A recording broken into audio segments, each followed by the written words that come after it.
కాకినాడ సభలో పవన్ కళ్యాణ్ బీజేపీని విమర్శించారు, టీడీపీని విమర్శించారు.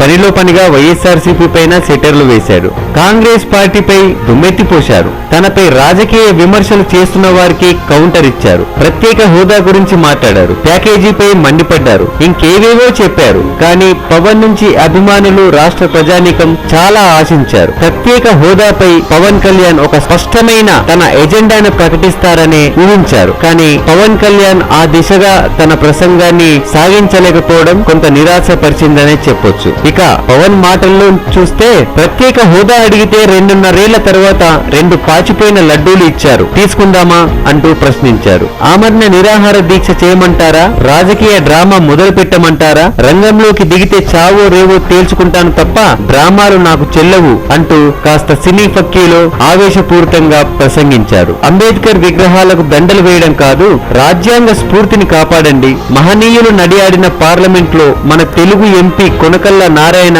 మరికొందరిని చావు దెబ్బలు కొట్టారు. ఇదేనా ప్రజాస్వామ్యం అంటూ ప్రశ్నించారు. అవంతి శ్రీనివాస్ ఎంపీ పదవికి రాజీనామా చేసి అందరికీ స్ఫూర్తిగా నిలిస్తే తిరిగి ఎంపీగా గెలిపించే బాధ్యత తనదంటూ పవన్ కళ్యాణ్ బంపర్ ఆఫర్ ఇచ్చారు. అయితే పవన్ తన జనసేన పార్టీని ఇంకా ప్రజల్లోకి విస్తృతంగా తీసుకుని వెళ్లలేదు. ఎన్నికల్లో కూడా పోటీ చేసేంతగా ఇంకా తన పార్టీని సిద్ధం చేయని పవన్ కళ్యాణ్ అవంతి శ్రీనివాస్ రాజీనామా చేసిన తర్వాత ఆయన తిరిగి ఎంపీగా ఎలా గెలిపిస్తారు అనే ఒక ప్రశ్న తలెత్తుతోంది. ఇక మొత్తానికి పవన్ కళ్యాణ్ కాకినాడ బహిరంగ సభలో దాదాపు గంటకు పైగా చేసిన స్పీచ్ లో ప్రత్యేక హోదాకు సంబంధించి మరింత అర్థవంతంగా పవన్ ప్రసంగం సాగితే బాగుంటుంది అనే అభిప్రాయం చాలా మంది ప్రజల్లో కనిపిస్తోంది.